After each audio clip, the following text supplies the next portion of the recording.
Good morning everybody, my name is Crystal and welcome to my YouTube channel. If you like my videos, please smash that like button, please do subscribe.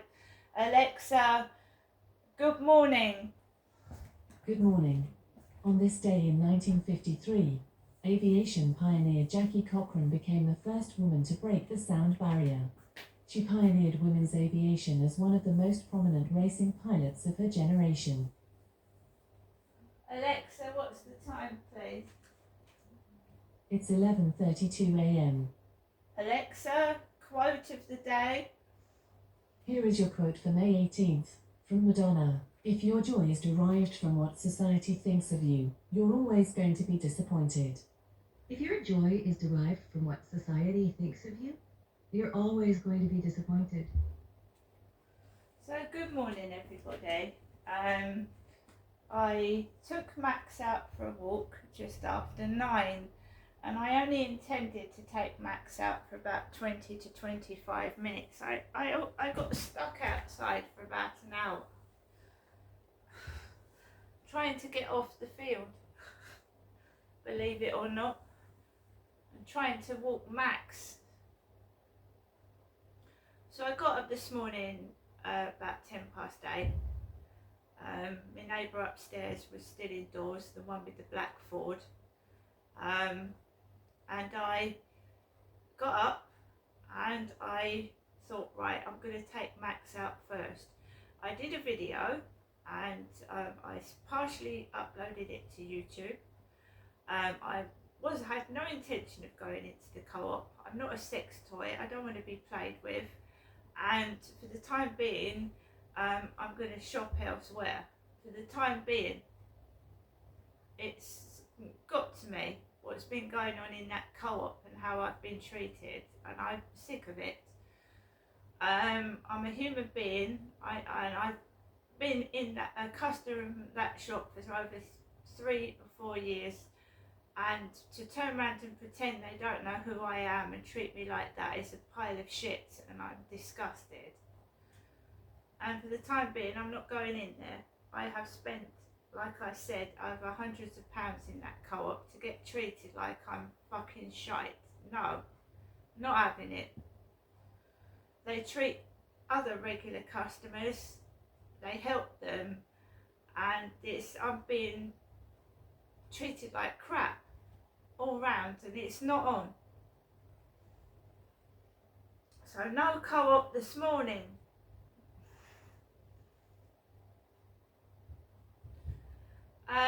Last weekend, as you know, DPD delivered a parcel under the name of Crystal to the co-op, and I went in there and I thought I was being made fun and a spectacle of in the middle of the shop. Who are you?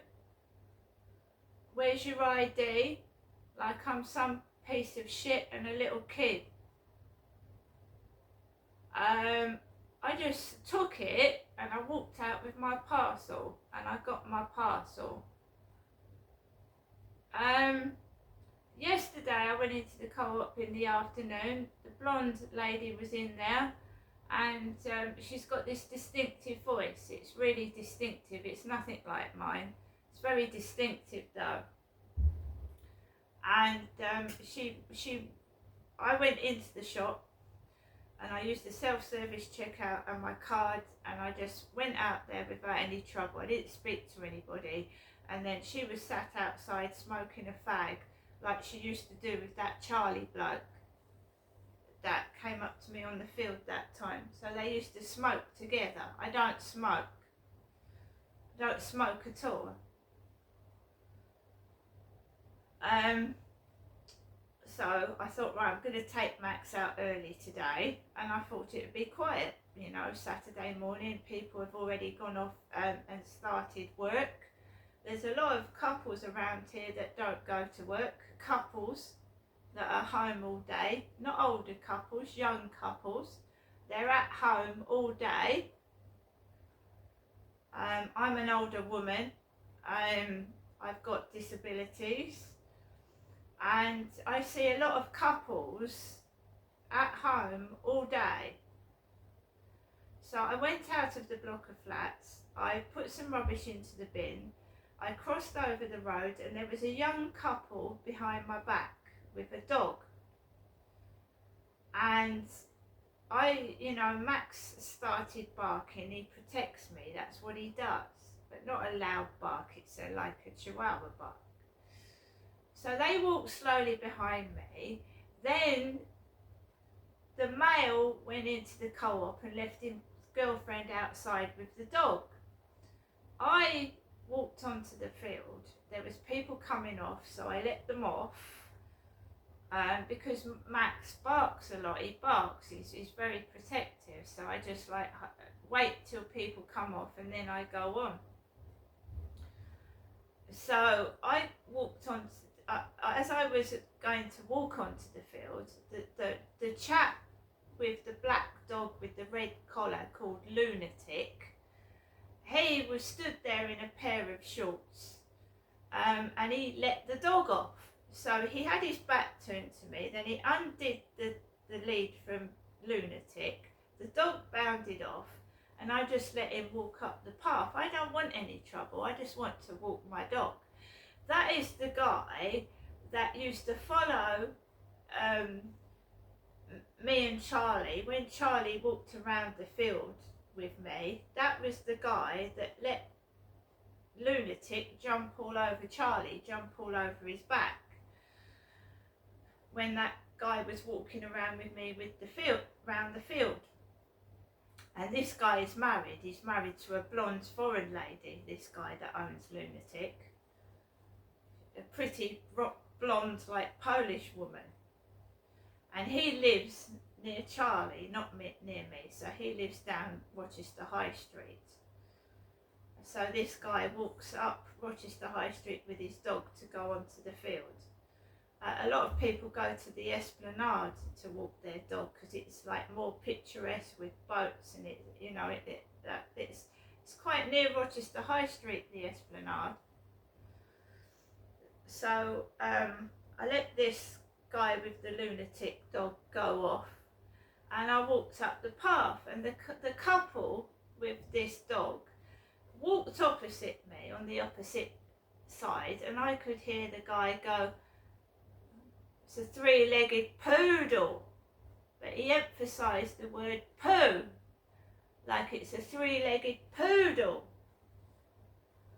And Charlie, when he walked on the field to me, kept talking about poo. And Charlie is a smoker. Charlie used to blow smoke in my face like my dad used to do. And I'd walk past the lorry with my dad's initials on it, DT, Derek Trower. So I was feeling a bit pissed off. Then I started getting flirt finder messages about my eyes. And when my dad died, his eyes were stitched up. You couldn't see them. There were zigzag lines across his eyelids. So someone's trying to frighten me, you see. They keep saying they like eyes. Eyes, people's eyes. It's weird and frightening. Then they also keep, they say things, and then men appear on the field.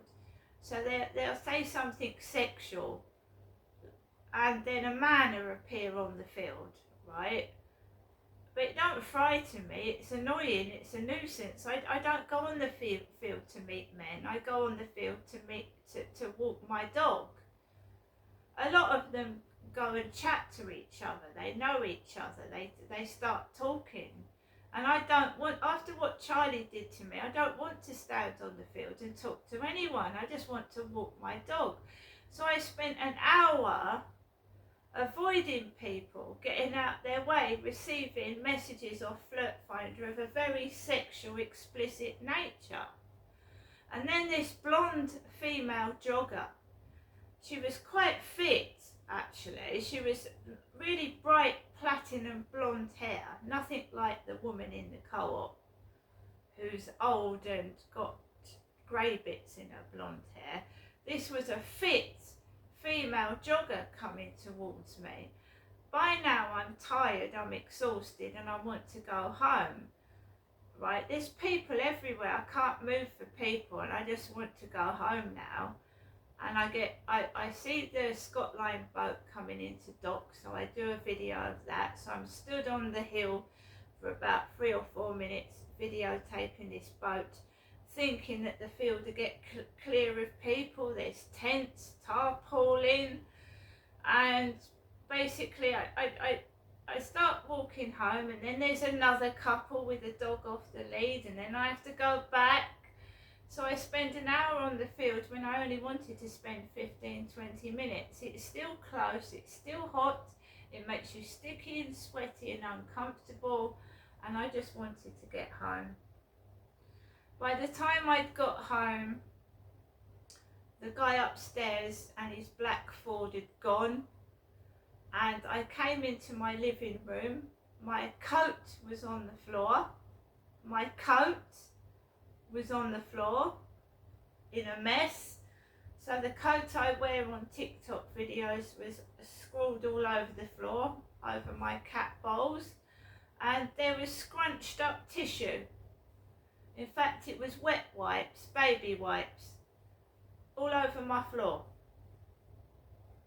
Wet baby wipes all over my floor, and my coat was on the floor like it had been trampled on and stuck in the cat bowls.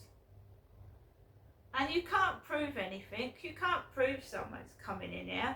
I know it's happened to other people. I know other women have been stalked and their flats have been bugged, and people have been coming in with keys and going into their flats and moving things, trying to make out someone's going mad, and they're not. So, you know, it does happen. If you look up stalking UK, you'll see all these poor women that have been stalked and frightened out of their minds by men and women. It's not always men stalking a woman. It might be a jealous female doing it. So we're going to go on to how I met the lady in the co-op, right? So I moved into this flat in August 2020, and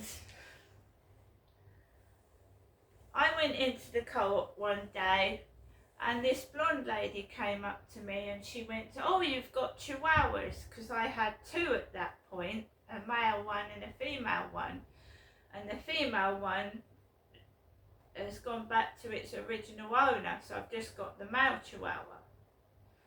So she went to me, "Oh, you've got chihuahuas." She started talking to me, this blonde lady. And then basically I'd go in the co-op, and then she'd natter to me, and natter, and she also nattered to other people. And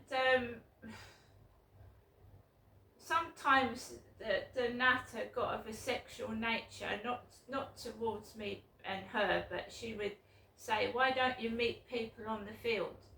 Don't you meet people on the field?" And I said, "Well, no, not really. I walk my dog. I'm not looking to meet someone on the field." She got quite friendly, and I was telling her lots of information about my family, because I thought this woman was nice and friendly. So I was giving her lots of information, and then suddenly, when this guy started talking to me on the field, he mentioned the lady in the co-op. He went, "Oh, she likes me, she does. She blows kisses to me out the window." And then I started to realise that this Charlie had a similar hat to me that I was wearing in photos on my Facebook and videos that I'd done on YouTube. He had a similar hat to what I was wearing, and glasses. I haven't worn my glasses for about 6 months now, and this guy had a hat on like me and glasses. And when I thought I was actually making friends on the field, I thought, great, friends. wasn't interested in any sexual relationship or intimacy. I thought, right, you know, I made a couple of friends. I was quite happy. I didn't realise I was being mocked and taken the piss out of by multiple people. I actually thought he was being friends and a nice person, but I didn't realise I was being made fun of. It's like when I was at school and a shy, quiet kid, people would say rude words to thinking they were embarrassing me, but they weren't, because I knew what sex was. I knew people had sex in a bed, but I would be humiliated and embarrassed in the classroom by female girls of 13 and 14 talking about sex in front of me when I was a shy, quiet child. But I knew what they were talking about. I knew what sex was.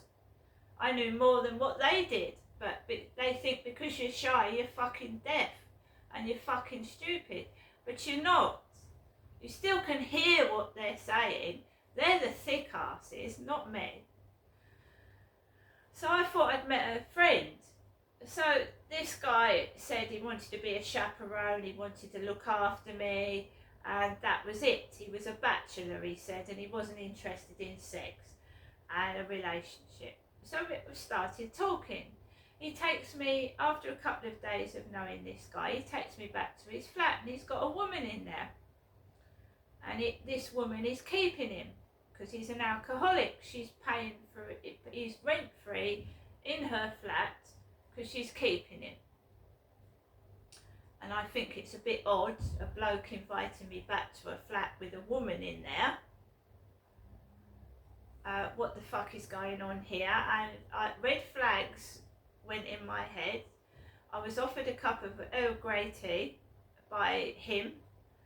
He made me a couple of Earl Grey tea. I'd had smoke blown in my face. I was dizzy with the smoke that he smoked fags.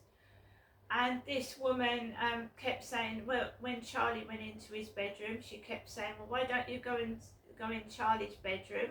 I said I didn't want to. She went, and then Charlie called me into his bedroom. I'd had this Earl Grey tea. He called me into his bedroom. I was very dizzy on my feet, disorientated, and there were some workmen outside on scaffolding, and Charlie kept hovering towards me, and these guys outside the window were laughing. I came out of the bedroom, I sat down. Me and his girlfriend had a long chat about my mum, amongst other things. There was I thinking I was making friends and I was being made fun of and humiliated. And I'm angry. And I'm also very dizzy, and I'm frightened about getting run over across the road, because that Rochester Road going over to Gas Road is dangerous. Cars can just fly around the corner. So